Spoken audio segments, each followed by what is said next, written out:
The ballroom erupted with cruel laughter. The billionaire family mocked the black woman standing silently at the edge of the table. They thought she was powerless, unworthy of their world. But by the end of the night, her silence would cost them a $5 billion deal and their pride. The chandeliers glowed like captured stars, pouring golden light across a ballroom filled with wealth and vanity.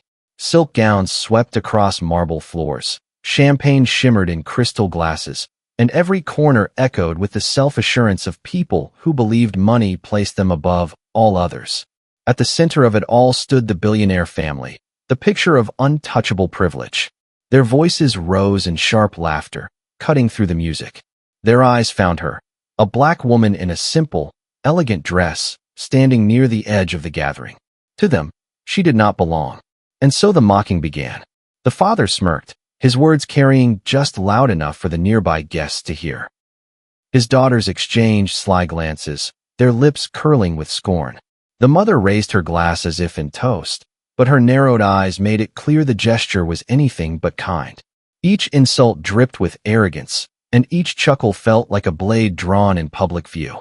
Around them, guests shifted uneasily, pretending not to notice. Some looked away. Others forced laughter, unwilling to break the unspoken code of silence that so often protects cruelty. And yet, through it all, the woman remained still. She neither defended nor excused herself. Her silence was not surrender. It was armor. What none of them knew was the journey carved into her bones.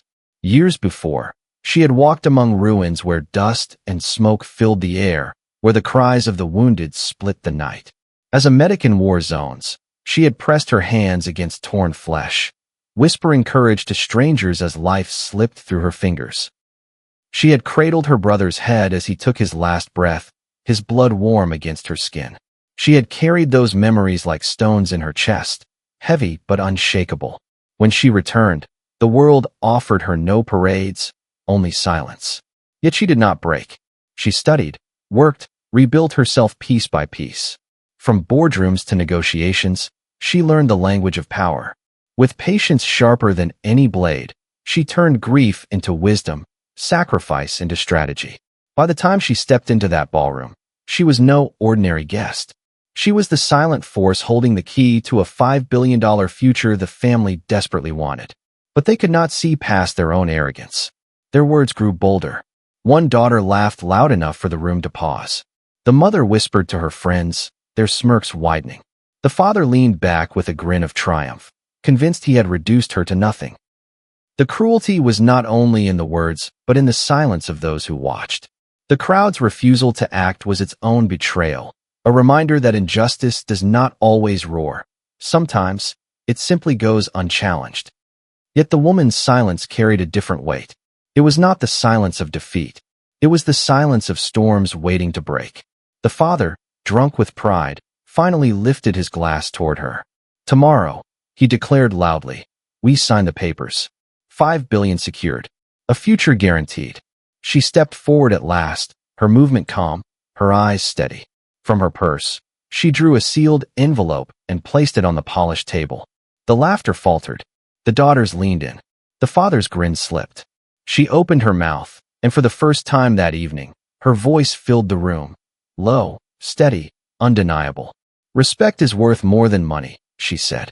You mistook my silence for weakness. But silence, she paused, her gaze locking on each of them, is often the sound of strength preparing to speak. The father's hand trembled as he tore open the envelope. His eyes scanned the paper inside. Then, color drained from his face. The deal, their $5 billion dream, was canceled. The room fell utterly silent. Glasses froze midair. The smug smiles vanished. Guests who had once turned away now stared in awe. The family, once so towering, looked small, undone not by rivals, but by their own arrogance. The woman turned and walked toward the grand doors, each step measured, unhurried, unbent. She did not need to raise her voice. She did not need to prove her worth. Her power had already spoken louder than any insult could, and as she disappeared beyond the glittering hall, her words lingered in the air like a vow carved in stone. Respect cannot be bought. It must be earned.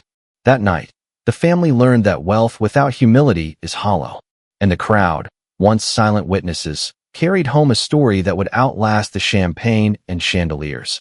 The story of a woman who turned quiet dignity into unshakable power. This story reminds us that true strength is not found in arrogance, but in humility. That silence is not always weakness. Sometimes, it is the greatest form of power, and that respect is the one treasure wealth can never buy.